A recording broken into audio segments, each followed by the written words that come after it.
আসসালামু আলাইকুম রহমতুল্লাহি ওয়া বারাকাতুহু। আলহামদুলিল্লাহ ওয়াসসালাতু ওয়াসসালামু আলা রাসূলিল্লাহ ওয়া আলা আলিহি ওয়া সাহবিহি আজমাইন, আম্মা বা'দ।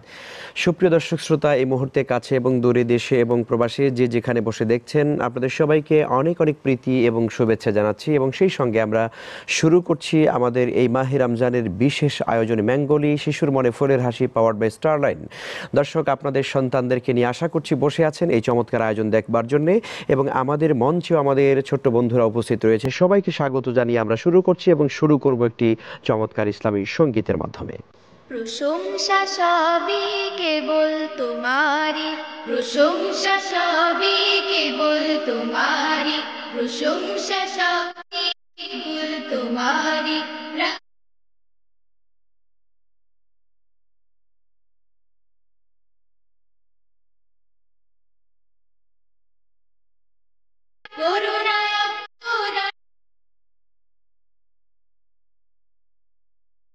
শেষ বিচারের দিন, শেষ বিচারের দিন, কেবল তোমারি করি বাদার, কেবল তোমারি চাকরি আমার, কেবল তোমারি করি বাদার, কেবল তোমারি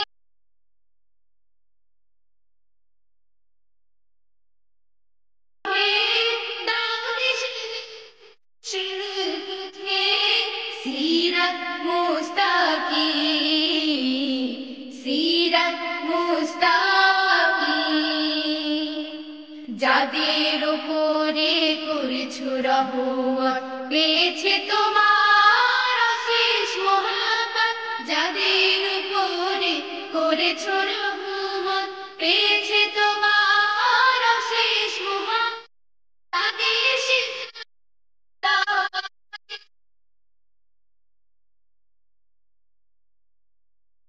দাও গো তোমার দিন, দাও গো তোমার দিন। প্রশংসা সবই কেবল তোমারি, প্রশংসা সবই কেবল তোমারি। রাব্বুল আলামিন, দয়ালু মেহেরবান করুণা,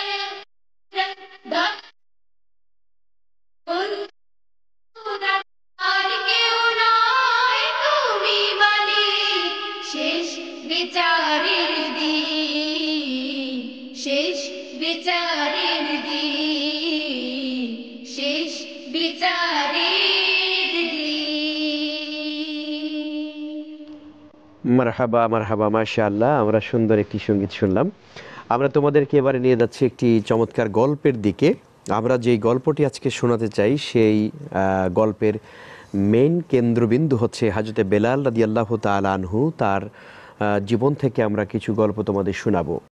তিনি আসলে আফ্রিকার মানুষ ছিলেন, আফ্রিকার মানুষ। তোমরা জানো যে আফ্রিকার মানুষেরা আমাদের মতো এরকম না আর কি।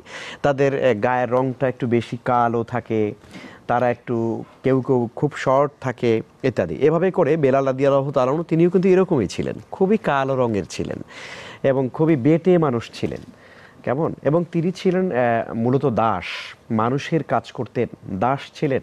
কারো কাছে সে একেবারে আবদ্ধ ছিলেন, কোনো ব্যক্তিদের কাছে। এভাবে করে দাস জীবন থেকে থেকে কিন্তু বেলাল রাদিয়াল্লাহু তাআলা আনহুর জীবন শুরু হয়েছে। তো নবীজি সাল্লাল্লাহু আলাইহি ওয়াসাল্লাম যখন নবী হয়ে যখন পৃথিবীতে আগমন করলেন, আত্মপ্রকাশ করলেন মানুষের কাছে, তখন যেই মানুষগুলো আল্লাহ রাসূলের কাছে কালেমা পড়ে মুসলিম হয়েছিলেন, তাদের মধ্যে বেলাল রাদিয়াল্লাহু তাআলা আনহু তিনিও একজন। দেখো, মানুষ কালো হলেই কিন্তু তার মর্যাদা কমে যায় না। তো বেলাল রাদিয়াল্লাহু তাআলা আনহু আসলে ওরকম একজন মানুষ ছিলেন, দেখতে খুব কালো ছিলেন, নিগ্রো মানুষ ছিলেন, আফ্রিকার মানুষ ছিলেন, কিন্তু আল্লাহ তাআলার কাছে তার খুবই সম্মান ছিল, খুবই মর্যাদা ছিল। এর কারণটা কি? কারণ হচ্ছে যে তিনি আল্লাহ তাআলার উপরেই ঈমান এনেছিলেন। দেখো, গল্পের মূল বিষয়টা যেখানে, সেটা হচ্ছে তিনি একজন দাস ছিলেন, গোলাম ছিলেন। তিনি কার? উমাইয়া ইবনে খালাফ, অর্থাৎ মক্কার একজন বড় একজন ধনাঢ্য ব্যক্তি ছিল উমাইয়া ইবনে খালাফ। সে অনেক বিত্তশালী কিন্তু অত্যাচারী লোক, অত্যাচারী, সে মুসলিম ছিল না, সে ছিল মুশরিক। তো এই উমাইয়া ইবনে খালাফের দাস ছিল হযরতে বেলাল রাদিয়াল্লাহু তাআলা আনহু, গোলাম ছিল বেলাল রাদিয়াল্লাহু তাআলা আনহু। তো বেলাল রাদিয়াল্লাহু তাআলা আনহু তার গোলাম থাকার কারণে সে তার উপর নানান রকমের অত্যাচার, নির্যাতন, নিপীড়ন করেছিল। সেটি ইতিহাসের পাতায় অত্যন্ত মর্মান্তিকভাবে সেই কথাগুলো লেখা আছে।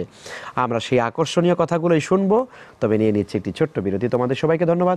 প্রিয় দর্শক, আপনারা দেখছেন ম্যাঙ্গোলি শিশুর মনে ফুলের হাসি, পাওয়ার্ড বাই স্টারলাইন। সময় হয়েছে একটি ছোট্ট বিরতির। আমরা ফিরে আসছি খুব শিগগিরই, আমাদের সঙ্গেই থাকুন।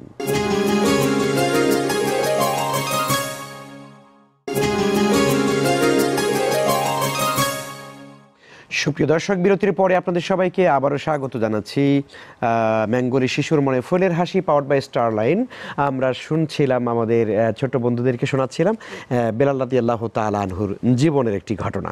তো বেলাল রাদিয়াল্লাহু তাআলা আনহুর মনিব হলো উমাইয়া ইবনে খালফ, আর তিনি হচ্ছেন সেই মনিবের একজন গোলাম। তো ইতিমধ্যে রাসূল সাল্লাল্লাহু আলাইহি ওয়াসাল্লাম নবী হিসাবে আসলেন। তো বেলাল রাদিয়াল্লাহু তাআলা আনহু তিনি শুনলেন যে মুহাম্মদ সাল্লাল্লাহু আলাইহি ইসলাম পৃথিবীতে এসেছেন নবী হিসাবে, এবং তিনি এক কালেমার কথা বলছেন, লা ইলাহা ইল্লাল্লাহ, এই কালেমার কথা বলছেন।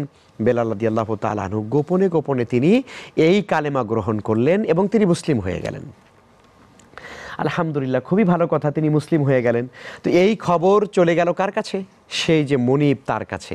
উমাইয়া ইবনে খালাফ সে জানতে পারলো যে আমার গোলাম, আমার দাস বেলাল সে মুসলমান হয়ে গেছে। এটা কেমন কথা? আমার ঘরে যে লোকটা কাজ করবে, হ্যাঁ, আমি যাকে মানে বেতন দিয়ে রাখি অথবা আমি যাকে খাওয়াই পড়াই, সেই লোকটা আমার কথা মানবে না, মুহাম্মদ ইসলামের কথা মানবে, তার ধর্ম মানবে, এটা তো হয় না। তখন তাকে কি করা হলো? আমরা সবাই জানি সেই কথাগুলো, যে বেলাল রাদিয়াল্লাহু তাআলার উপর তখন নির্মম অত্যাচার চাপিয়ে দেওয়া হলো, তারপরে জুলুম করা হলো, তাকে মারপিট করা হলো, নির্যাতন করা হলো। বেলাল রাদিয়াল্লাহু তাআলাকে কিভাবে শাস্তি দেওয়া হলো আমরা জানি, যে তাকে সেই আরবের উত্তপ্ত মরুভূমির ভেতরে তাকে শোয়ায় দেওয়া হলো। হ্যাঁ, তাকে উপর করে চিৎ করে শোয়ায় দিয়ে তার বুকের উপরে পাথর দিয়ে চাপা দেওয়া হলো। হ্যাঁ, বালুর উপরে শোয়ায় দিয়ে তার বুকের উপরে পাথর দিয়ে চাপা দেওয়া হলো। আর বলা হলো যে বেলাল, তুমি এখনো সময় আছে, কি করো, এখনো তুমি সময় আছে মুহাম্মদ ইসলামের উপর থেকে ঈমান তুমি ছেড়ে চলে আসো, কালেমা বন্ধ করো, ইসলাম বন্ধ করো। তখন বেলাল রাদিয়াল্লাহু তাআলা কি বলছিলেন? তিনি একটা কথা বলতেন, বারবার বলতেন, আহাদ আহাদ আহাদ, মানে আল্লাহ এক, আল্লাহ এক, আল্লাহ এক। তো পাথর চাপা দেওয়ার কারণে তার দেখা গেল সে বেহুশ হয়ে পড়ে যাচ্ছেন, তার হুঁশ নাই, বেহুশ হয়ে যায়। আবার তাকে আবার নির্যাতন করা হচ্ছে। আবার যখন তার হুঁশ আসতেছে, আবার তিনি তার মুখ দিয়ে জবান দিয়ে বলছে, আহাদ আহাদ আহাদ, আল্লাহ এক, আল্লাহ এক, আল্লাহ এক। এভাবে করে বেলাল রাদিয়াল্লাহু তাআলা আনহুকে নিপীড়ন করা হচ্ছিল, নির্যাতন করা হচ্ছিল। নির্যাতন করতে করতে তাকে একবার শেষ করে দেওয়া হচ্ছিল। ঠিক সেই পথ ধরে যাচ্ছিলেন হযরতে আবু বকর রাদিয়াল্লাহু তাআলা আনহু। ওই তাকে নির্যাতন করা হচ্ছিল, সেই পথ দিয়ে একদিন আবু বকর রাদিয়াল্লাহু তাআলা যাচ্ছিলেন, দেখলেন যে বেলালের উপর এভাবে নির্যাতন করা হচ্ছে। উমাইয়া ইবনে খালাফ, তার যে মনিব, তাকে অত্যাচার করছে ইসলাম কবুল করার কারণে। তখন আবু বকর বললেন যে উমাইয়া ইবনে খালাফ, তুমি এই বেলালকে আর মেরো না, বেলালকে আর মেরো না, বেলালকে আমার কাছে দিয়ে দাও, আমি বেলালকে ক্রয় করে নিয়ে যাব। তোমার কত টাকা দরকার, কত দিনার লাগবে বলো, আমি তোমাকে সেই দিনার দিয়ে দেই, তুমি বেলালকে আমার কাছে দিয়ে দাও, আমি বেলালকে কিনতে চাই।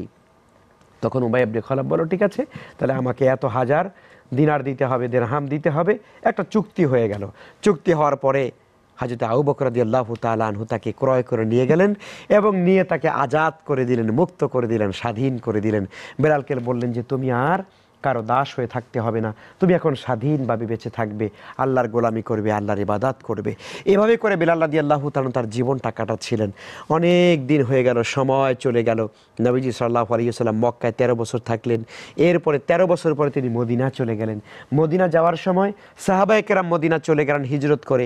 বেলাল রাদিয়াল্লাহু তাআলা আনহু নবীজির মহব্বতের কারণে তিনিও মক্কা থেকে মদিনাতে হিজরত করে চলে গেলেন।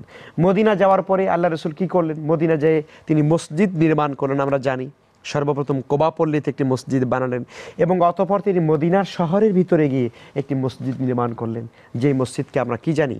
মসজিদে নববী বলা হয় যেটাকে, তাই না? পৃথিবীতে সবচাইতে 2টা মসজিদ সেরা, 3টা মসজিদ যদি আমরা বলি তাহলে 3টা মসজিদ পৃথিবীর মধ্যে সেরা। 1 নম্বর মসজিদ কোনটা?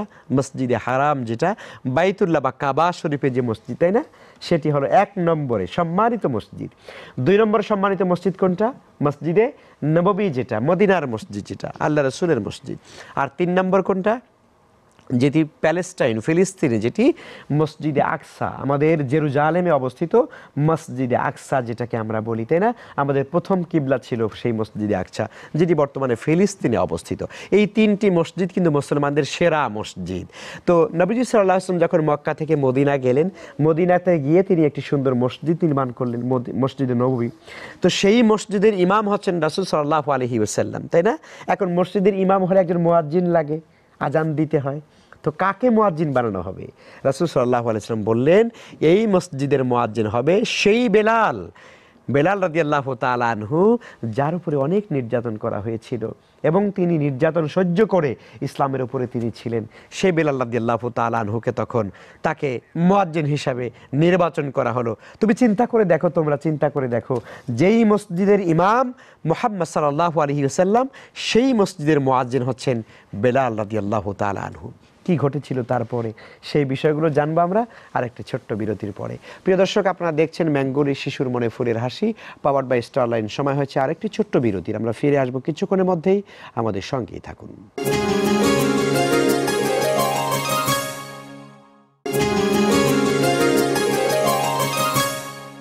প্রিয় দর্শক, বিরতির পরে আপনাদের সবাইকে আবারও স্বাগত জানাচ্ছি। আপনারা দেখছেন ম্যাঙ্গোরি শিশুর মনে ফুলের হাসি, পাওয়ার্ড বাই স্টারলাইন। আমরা শুনছিলাম পৃথিবীর শ্রেষ্ঠ মানুষ, বিখ্যাত মানুষ বেলাল রাদিয়াল্লাহু তাআলা আনহুর জীবনের কিছু ঘটনা।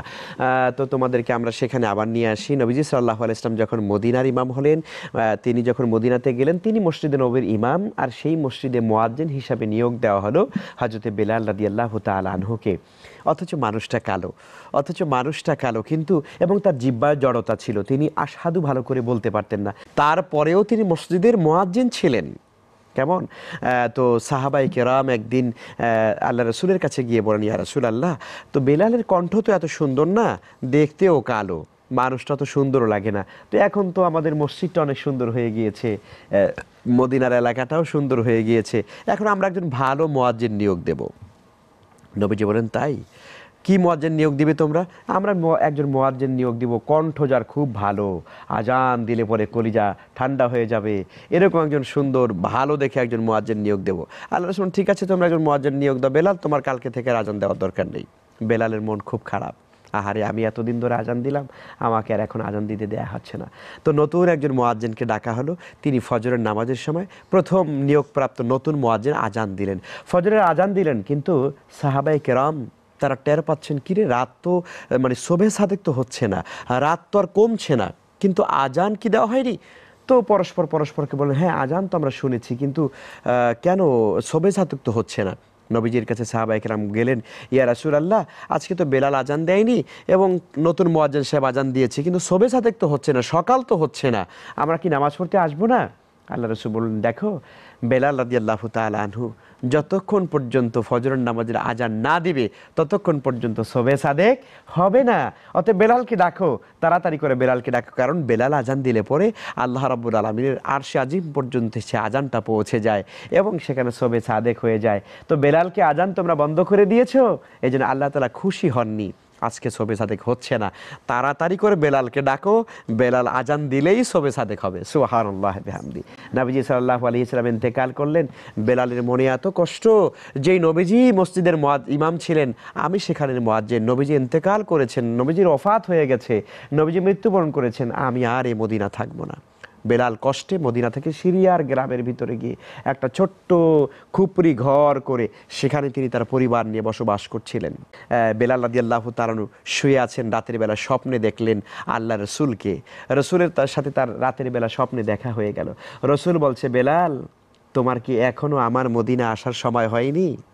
এই কথা যখন বেলাল, আল্লাহ রসুল যখন তাকে স্বপ্নে বললেন, তখন বেলাল কাঁদতে কাঁদতে পেরেশান হয়ে গেলেন। না, আমি আর এই সিরিয়া থাকবো না, নবীজি আমাকে যেতে বলেছে, আমি এখন মদিনা চলে যাব।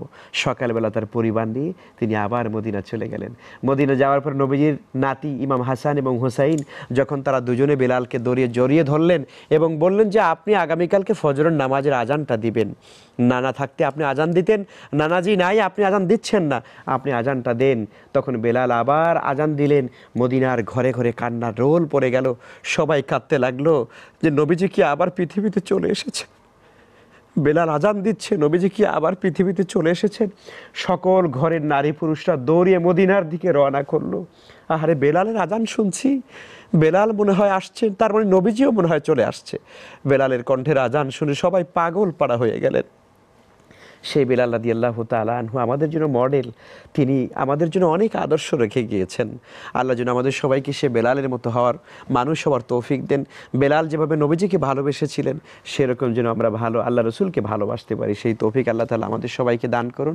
তোমাদের সবাইকে অনেক অনেক মোবারকবাদ এবং ধন্যবাদ জানিয়ে আমরা আজকের প্রোগ্রাম এখানে শেষ করছি। প্রিয় দর্শক, আপনারা দেখছিলেন ম্যাঙ্গোলি, শিশুর মনে ফুলের হাসি, পাওয়ার্ড বাই স্টারলাইন। আমরা আমাদের আজকের এই আয়োজন এখানে শেষ করছি।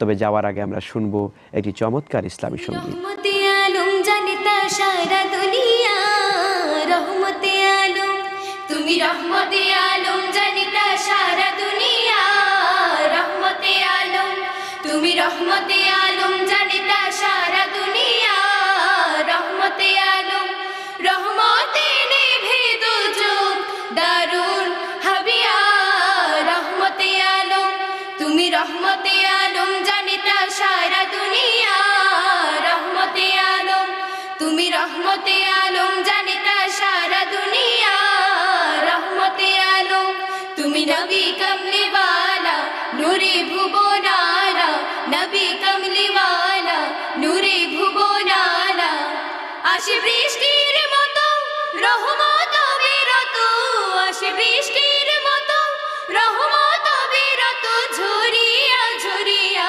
রহমতে আলম তুমি, রহমতে আলম জানিতা সারা দুনিয়া, রহমতে আলম তুমি, রহমতে আলম জানিতা সারা দুনিয়া, রহমতে আলম তার নামের সুরভিতে উঠলো ভুবন মেতে, নামের সুরভিতে উঠলো ভুবন মেতে, কুল মখলুক সেরা গাইছে সুবহে শাম, কুল মখলুক সেরা গাইছে সুবহে শাম, মুজিয়া মুজিয়া, রহমতে আলম তুমি, রহমতে আলম জানিতা সারা দুনিয়া, রহমতে আলম তুমি, রহমতে আলম জানিতা সারা দুনিয়া, রহমতে আলম সবাই পড়ো সাল্লি আলা, মিটাও প্রাণীর জ্বালা, পড়ো সাল্লি আলা, মিটাও প্রাণীর জ্বালা, প্রেমে তার হও না পাগল, দু চোখে